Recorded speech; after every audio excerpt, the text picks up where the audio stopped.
Le ministre Paul Atangandi menace d'emprisonner le professeur Maurice Kamto pour la deuxième fois et intimide en retour l'honorable Cabral Libye, député de la nation.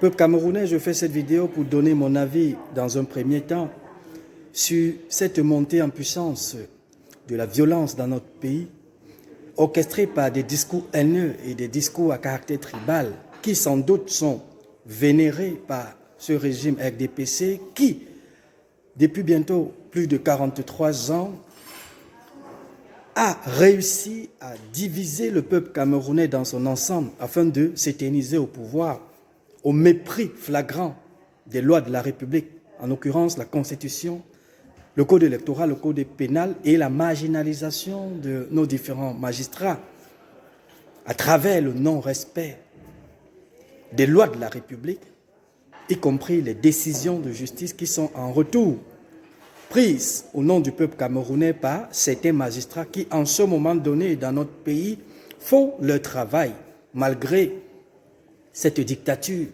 implantée dans notre nation par le régime du président Paul Biya.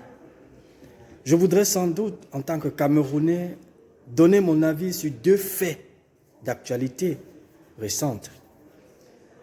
La première actualité porte sur la sortie du ministre René Emmanuel Sadi à la suite de cette agression dont ont été victimes deux personnalités de la République, en l'occurrence l'ambassadeur du Cameroun en Belgique et Monsieur le ministre de la Jeunesse et de l'Éducation physique du côté de la Belgique, il y a de cela quelques jours. Nous avons sans doute, tout comme des Camerounais, j'en ai également condamné cette barbarie qui n'honore pas l'image d'un peuple souverain, conscient de ses droits et de ses devoirs vis-à-vis de la nation tout entière. Et qui parle d'engagement, qui parle de droits et de devoirs ici, auxquels font face l'ensemble du peuple camerounais, fait allusion également aux institutions et l'ensemble des personnes qui les incarnent.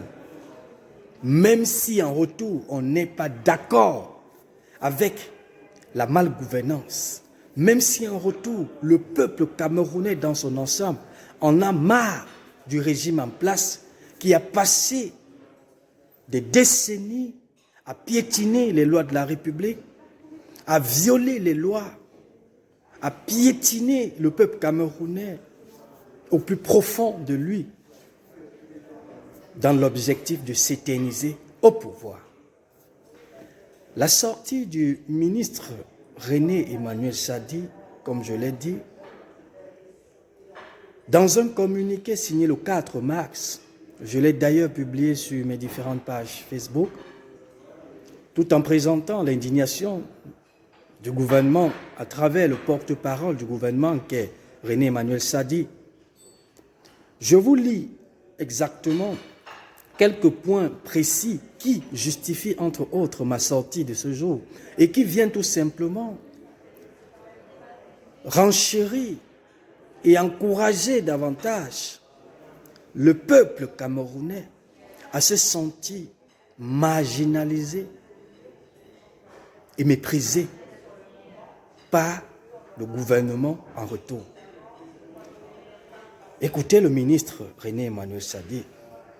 Nous avons tous été témoins à travers des images véhiculées dans les réseaux sociaux de scènes indescriptibles d'agression contre le ministre de la Jeunesse et de l'Éducation civique, M. Mounouna Futso, et l'ambassadeur du Cameroun en Belgique, M. Daniel Evina Abbé. En effet, dans la soirée du vendredi 28 février 2025, alors qu'il présidait la cérémonie de clôture du mois de la jeunesse, dans le cadre d'une réunion regroupant nombre de jeunes Camerounais de la diaspora et bien d'autres participants, un groupuscule de Camerounais se réclamant de la brigade anti-Sardina, en abrégé BAS, telle une bande de terroristes forcenés, manifestement instrumentalisés, a pris d'assaut la salle de l'hôtel Clarite à l'effet de perturber cette cérémonie, usant d'une violence et d'une brutalité inouïe. Comme je l'ai dit, peuple camerounais, je suis contre la violence et la barbarie. Mais je ne peux pas également m'aligner à la sortie du gouvernement à travers le porte-parole René Emmanuel Sadi, une sortie qui vient tout simplement en retour exciter la violence, exciter et marginaliser le peuple camerounais. Nous avons tous été témoins, comme l'a dit monsieur le ministre René Emmanuel Sadi, de cette barbarie. Le monde entier a été témoin de cela. Mais est-ce à dire que le ministre de la Communication doit se permettre d'utiliser dans son communiqué des termes comme terroriste, forcené, lorsqu'il est conscient de ce que ceux qui ont agressé le ministre de la Jeunesse, ceux qui ont enfariné ou embuscadé l'ambassadeur et les collaborateurs du ministre de la Jeunesse sont des Camerounais, dont il considère dans sa note comme étant des terroristes. Je donne cet avis tout simplement pour attirer l'attention, une fois de plus, des membres du gouvernement à l'égard même des multiples scènes de torture orchestrées par les membres du régime dans notre pays à l'endroit, que ce soit des activistes, que ce soit des artistes, que ce soit des simples citoyens camerounais qui, sous le prisme de leur souffrance, sous le prisme de l'oppression, parfois usent des moyens personnels à l'égard des directs, y compris des vidéos différées, rendues publiques sur leurs différentes pages personnelles sur Internet, et qui, par la suite, font face à la répression, tout simplement parce que, ayant donné leur opinion, conformément à la Constitution qui encadre et qui reconnaît la liberté d'expression, la liberté d'opinion, la liberté de presse, en violation flagrante des lois de la République qui, entre autres, donnent le privilège au peuple camerounais de parler, de donner son avis, même si ça fâche, parce que dans un pays, on ne peut toujours pas être d'accord avec tout le monde. Mais la capacité à vivre dans un pays qui se réclame d'être un État démocratique passe par l'acceptation de l'autre, avec ses divergences, avec ses opinions, tout simplement en veillant au respect de la loi. Appeler les Camerounais qui, comme l'a dit le ministre de la Communication, se réclament d'être une brigade anti-Sardina, les considérer en retour comme des terroristes, cette expression n'est-elle pas aussi à condamner venant de la part d'un membre du gouvernement conscient de ce que ce sont ses frères camerounais qui, certainement, sous le prisme de la misère, sous le prisme de la souffrance endurée par le peuple camerounais dans son ensemble, cela, entre autres, peut, de près ou de loin, générer des révoltes. Lorsque l'on a conscience même également que dans ce pays-là, aux heures actuelles, un ministre, entendu par ministre de l'administration territoriale, se permet au quotidien à inciter le peuple à la violence, à la révolte, au quotidien, en violation flagrante des lois de la République, sous les applaudissements du président de la République, Paul Biya, qui l'a nommé, et qui est censé être conscient de ce que, en face du peuple camerounais, qui reste et demeure le souverain, il a des comptes à rendre. On ne saurait donc comprendre, en retour, peuple camerounais, que face à cette indignation collective du peuple camerounais, nos membres du gouvernement ne prennent toujours pas conscience. J'ai pris la peine de condamner cette agression. Je suis d'accord, je ne peux pas accepter cette forme de barbarie parce que ça n'honore pas la patrie. Mais en retour, on ne peut donc pas s'abstenir de dire au ministre Emmanuel Sadi que dans son communiqué, les termes comme terroriste ne sont pas à relever, surtout en cette période électorale. Ce sont des Camerounais qui ont agi de la sorte. Ce sont des Camerounais. Et à qui, en ce moment donné, nous ne cessons de crier haut et fort, de baisser les tensions parce que nous sommes en période électorale et une période comme celle-ci demande à ce que, au niveau de la patrie, au niveau de la nation, que ce soit à l'intérieur du pays qu'à l'extérieur, que des Camerounais se sentent respectés et qu'en retour, ils soient aptes à respecter les institutions, y compris les personnes qui les incarnent. Mais si, pendant que ce travail est fait, nous observons les membres du gouvernement, en l'occurrence Paul Atangandi, dans sa sortie d'hier, précisément sa sortie du 4 mars 2025, une sortie dans laquelle l'intimidation, la violence et toute forme de violation des lois de la République se sont fait ressentir dans son discours du début jusqu'à la fin. Tout simplement parce que, étant concentré en ce moment dans la fraude électorale.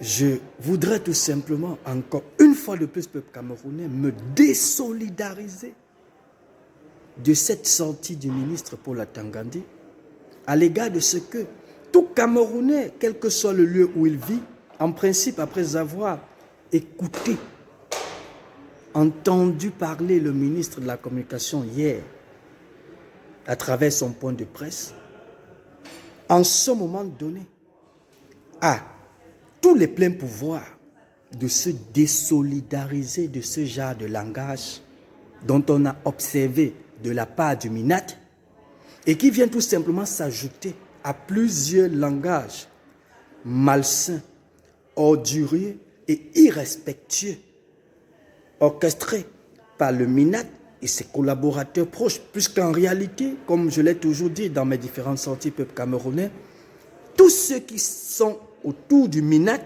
ne l'aiment pas et ne l'aident pas, par conséquent.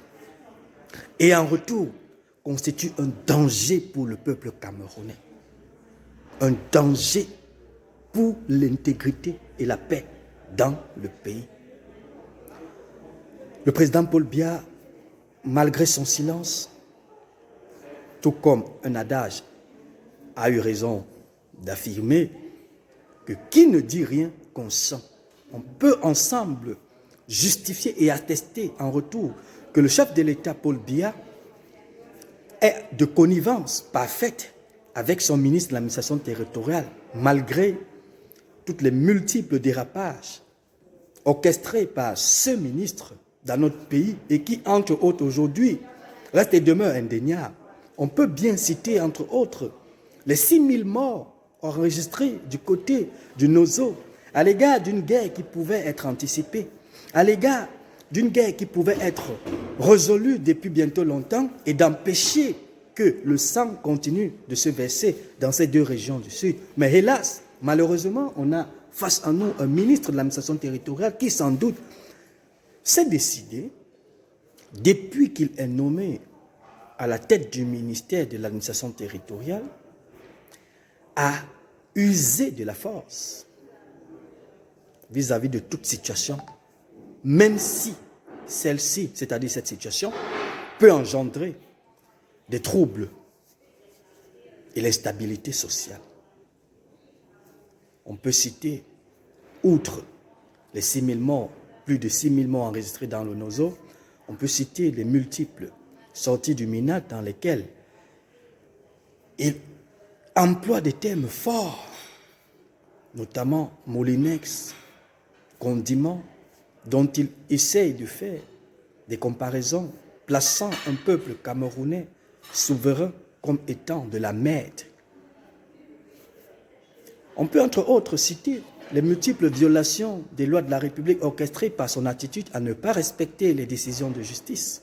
En l'occurrence, une décision qui a été prise du côté de Marois, dans l'extrême nord, c'était en septembre 2024, une décision de justice donnant tous les pleins pouvoirs à l'honorable Cabral Libi de décider en lieu et place du PCRN et qui par la suite, à ce jour, est torpillée, entre autres, par le MINAT, sous le prisme d'une interposition en sa qualité de MINAT au sein des activités internes des partis politiques, pas seulement le PCAN, le MRC notamment, ou alors en plus. Avant de donner mon avis sur cette sortie qui n'honore pas la patrie, cette sortie du MINAT qui fait honte à toute la nation entière, cette sortie du MINAT qui justifie entre autres que il ne pourra jamais changer et qu'en retour, seul un limogeage peut sauver le pays vis-à-vis de l'agenda certainement caché de ce monsieur Paul Atangandi depuis qu'il est à la tête du ministère de l'administration territoriale au Cameroun. Je vous fais écouter tout simplement quelques-unes de ces sorties qui n'honorent pas la patrie. Il faut vraiment, c'est une mise en garde claire. Les autorités administratives sont là pour encadrer les activités politiques. Voilà, il faut que ça soit clair. Donc ils peuvent apprécier pour dire que maintenant ça peut aller, maintenant ça peut déparler, ainsi de suite. Alors, nous sommes pour le respect de la loi. La loi doit être respectée. D'ailleurs, j'ai vu que ce député qui parle d'un candidat a plutôt dit qu'il plaidait pour un candidat du RDPC. Je ne sais pas si vous avez vu la vidéo comme moi. Donc vous voyez que même Dieu tout-puissant, quand on veut tricher, vraiment même Dieu ne peut pas accepter. La réalité est qu'il y a un monsieur qui a déclaré qu'il va boycotter les élections, avec pour conséquence boycotter donc la chaîne présidentielle et tout ça. Donc aujourd'hui, tout ce qui va seulement faire, bon, on se dit que bon, vraiment, 2025 c'est mauvais, peut-être dans 10 ans, je peux revenir si j'ai la chance. Mais même si vous voulez venir dans 10 ans, commencez à vous préparer aujourd'hui. Commencez à vous préparer. Que les gens sachent que les ONG, les associations étrangères, les associations sont encadrées par les textes. Les associations et organisations non gouvernementales doivent désormais montrer patte blanche en présentant auprès des services du ministère de l'administration territoriale leur rapport d'activité ainsi que le rapport financier annuel. Si quelqu'un, un bienfaiteur, il dit qu'il veut vous donner 100 millions, mais posez d'abord la question, c'est qui le fait. Est-ce qu'il est sur la liste noire de ceux qui blanchissent l'argent? Si c'est là, vous ne prenez pas. Parce que si vous prenez, on va vous poursuivre. Le cas des 5 associations et ONG suspendues, selon le ministre Paul Atangandi, fait tache d'huile. Je vous dis, 5 associations, sur la base du rapport d'Alif, ont reçu 16 milliards en un temps record. Alors que l'ensemble des activités, quand vous regardez ce que nous constatons comme activité et des investissements, c'est moins de 400 millions de francs. Au-delà des textes qui confèrent un certain nombre de libertés d'association, les responsables, qui jusqu'ici évoluent sous le prisme de la tolérance administrative, doivent désormais se conformer sous peine de suspension momentanée ou définitive. Ce type de mesures, les gens ne vont pas m'aimer. Je suis tenté de lui dire que je ne suis pas une femme pour me faire aimer. Parce que je ne suis pas une femme. Prenons le cas de REDAC. Regardez bien. Réseau d'organisation de défense des droits de l'homme en Afrique centrale, REDAC. Il y a également réseau des défenseurs des droits de l'homme, REDAC. Donc, qu'est-ce qu'on prend en considération? Finalement, voilà les donneurs de leçons.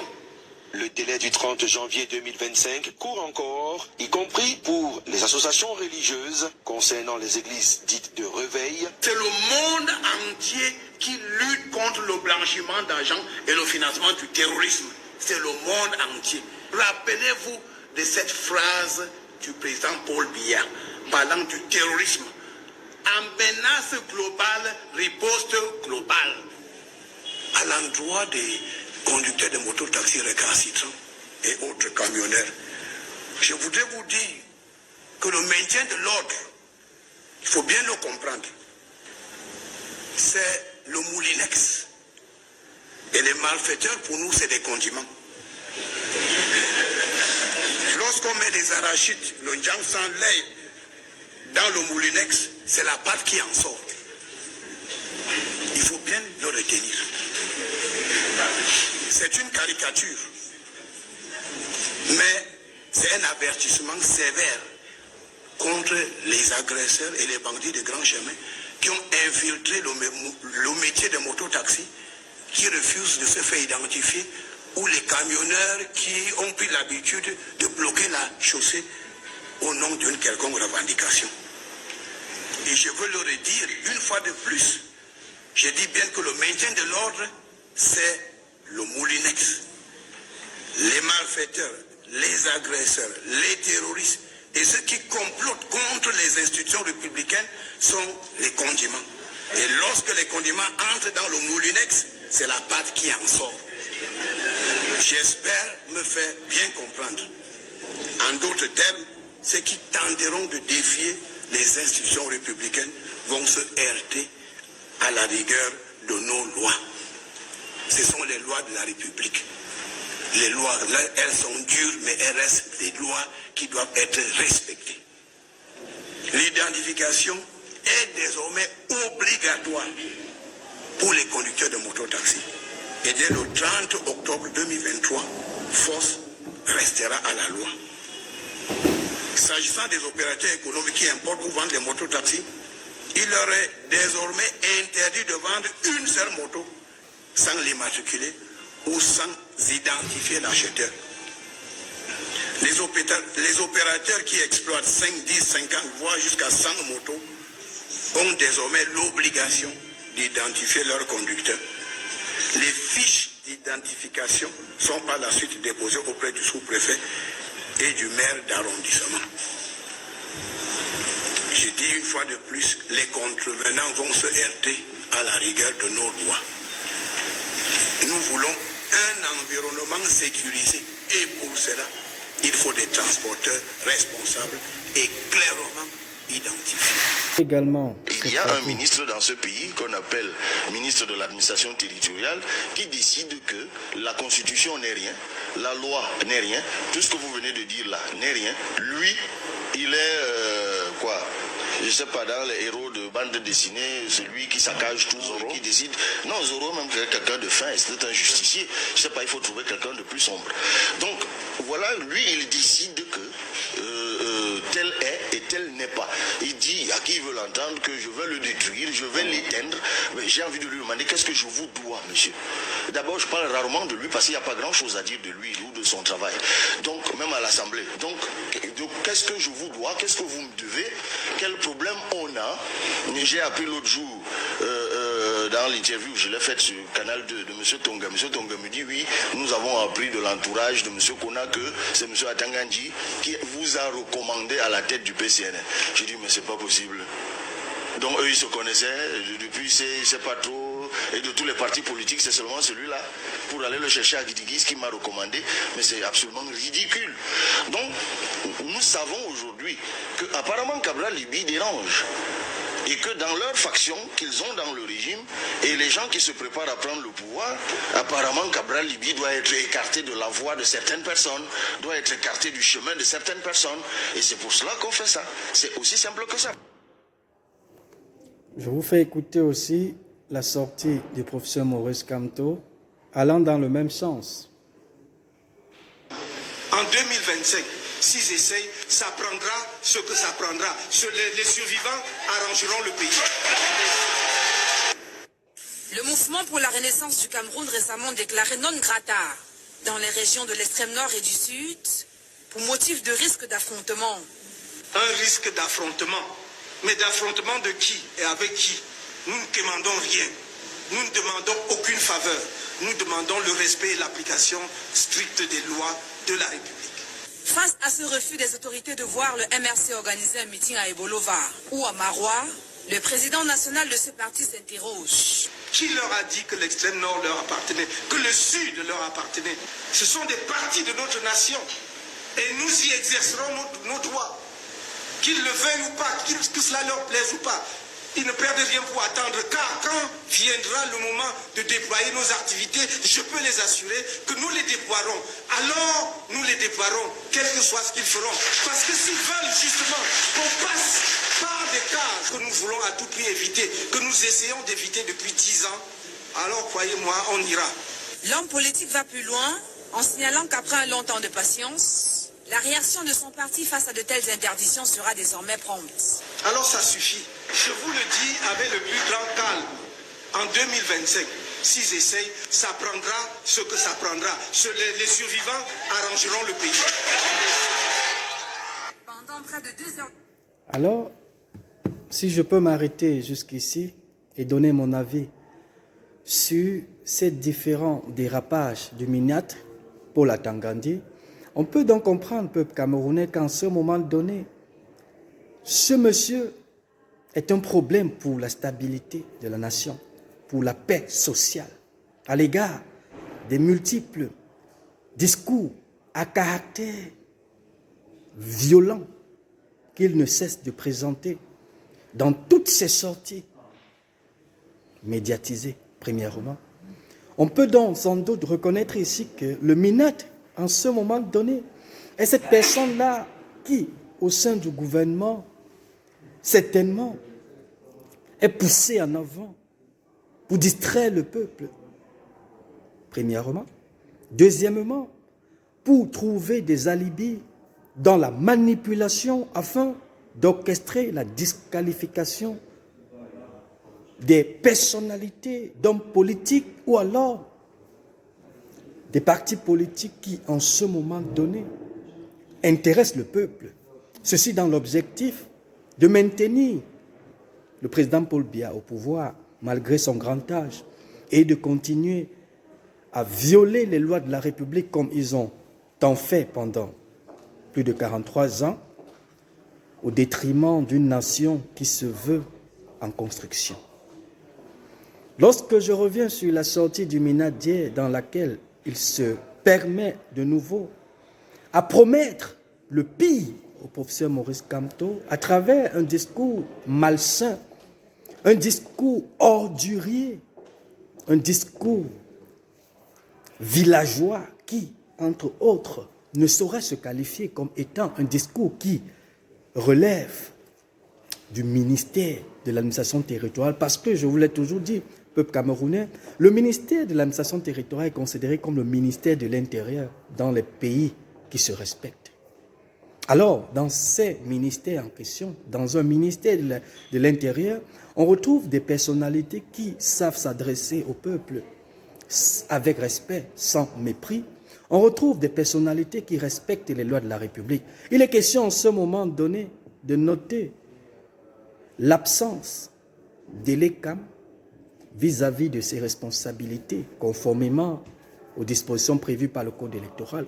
Il est question ici de rappeler que le problème réel de ce pays-là, c'est la non-publication du fichier électoral national. Il est important de rappeler que dans ce pays-là, aux heures actuelles, le danger et le plus dangereux en ce moment donné, c'est Elekam, à travers le docteur Eric Essoussé, qui travaille pour le RDPC. Là, on ne peut pas le nier, tout simplement parce que l'article 80 du Code électoral n'étant pas respecté, a favorisé plusieurs plaintes du MRC et des hommes politiques, des personnes, l'indignation collective, s'il faut dire ça comme ça, de la société civile, du peuple camerounais dans son ensemble, et de nous-mêmes, compatriotes camerounais de la diaspora, qui avons plusieurs fois levé la voix, ou alors les voix, pour demander à Elekam de nous rendre public le fichier électoral national, ce qui n'a pas été fait jusqu'à présent.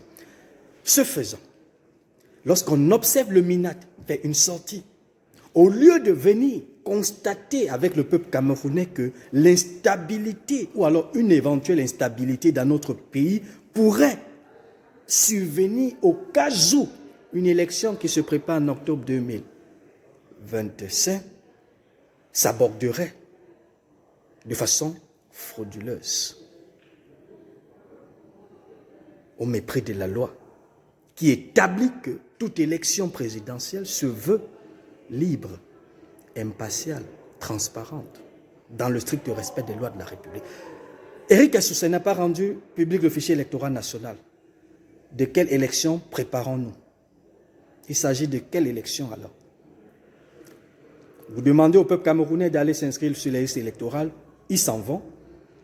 Vous êtes incapable de respecter la loi et de respecter ce que la loi dit pour garantir l'intégrité et la paix sociale à travers le respect des lois de la République, qui exige au directeur général de l'ECAM de rendre public le fichier électoral national le 30 décembre de l'année. Il devrait le faire depuis le 30 décembre 2024, il ne l'a pas fait. Nous avons observé comment le Conseil constitutionnel s'est déclaré incompétent pour assumer les dispositions prévues par l'article 48 de la Constitution qui précise clair et net, en noir sur blanc, que le Conseil constitutionnel est chargé de veiller sur la régularité de l'élection présidentielle. Une élection présidentielle commence par l'inscription sur les listes électorales, la publication du fichier électoral national pour permettre au peuple camerounais qui doit voter ou choisir son dirigeant d'aller vérifier si la liste électorale nationale est correcte ou pas. Sans une liste électorale nationale, on ne peut pas parler d'une élection libre, transparente et impartiale dans un pays. Aucun pays au monde ne saurait se permettre de se réclamer indépendant ou démocratique si dans ce pays-là, les dirigeants sont nommés de façon frauduleuse. Aucun pays au monde ne peut avoir un peuple stable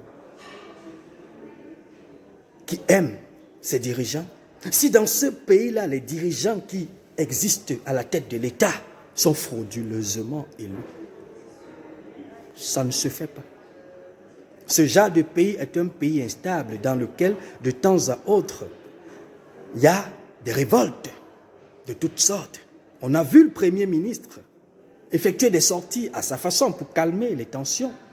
Mais on comprend aujourd'hui que ce Premier ministre, en ce moment donné, n'est que le décor. Pourquoi? Parce que n'étant pas respecté par ses collaborateurs, conformément à ce que prévoit, ou alors contrairement aux dispositions prévues par les articles 10, 11 et 12 de la Constitution, plaçant le Premier ministre comme étant le chef du gouvernement. Mais aujourd'hui, tout le temps, c'est le même ministre, Paul Atangandi, qui, lorsqu'il n'utilise pas des mots violents, promet même le pire aux hommes politiques, en violation flagrante des lois de la République, notamment l'article 3 de la Constitution, qui reconnaît les partis politiques comme étant des entités qui concourent à l'expression du suffrage, de l'unité nationale et de la démocratie.